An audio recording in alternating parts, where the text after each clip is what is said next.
வானதி கிட்ட வந்துட்டு உங்க அம்மா பேசுறாங்க. "பாத்தியா அந்த குடும்பம் எப்படி பேசுதுன்னு பாத்தியா?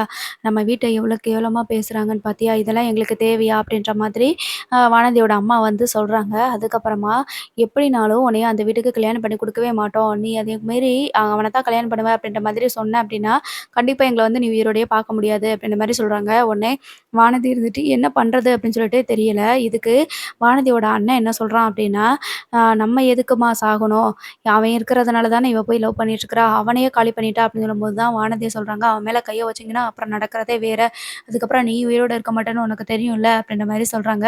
வீட்டுக்கிட்டயே வந்துட்டு மிரட்டிட்டு போயிருக்காங்கல்ல. இனிமே வந்து நீ அவங்க பக்கத்துல தலையிடாத. நான் வந்து கொஞ்சம் கொஞ்சமா பாண்டிய வந்து நான் மறந்துருவேன் அப்படின்ற மாதிரி வானதி சொல்றாங்க.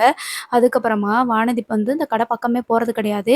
இதனால பாண்டி வந்து யோசிச்சுட்டே இருக்கிறாங்க. என்னாச்சு? எதுக்காக இவ கடை பக்கமே வரமாட்டேங்கிறா? அப்படின்னு சொல்லிட்டு யோசிக்கிறாங்க. அதுக்கப்புறமா நிலாவும், சோழனும் ஆஃபீஸ்க்கு போறதுக்காக நடந்து போயிட்டுருக்கும்போது, அவன் வானதியோட அண்ணன் வந்து சண்ட போடுறான். "உனக்கு எத்தன பட்டாலும் திருந்தவே மாட்டியா? அடி வாங்காம போக மாட்டியா?" அப்படின்னு சொல்லிட்டு நிலா வந்து திட்டுறாங்க. அதுக்கு அந்த பக்கமா வந்த வானதி இருந்துட்டு, உங்க குடும்பத்தில வந்து நான் கல்யாணம் பண்ணணும்னு நெனச்சேன் பாரு, என் மேல தான் தப்பு.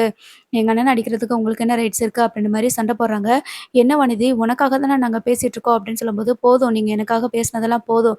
என் குடும்பத்த அசிங்கப்படுத்திட்டு உங்கள மாதிரி எனக்கு வரணும்னு அவசியம் இல்ல." அப்படின்ற மாதிரி வானதி வந்து சொல்லிர்றாப்ல.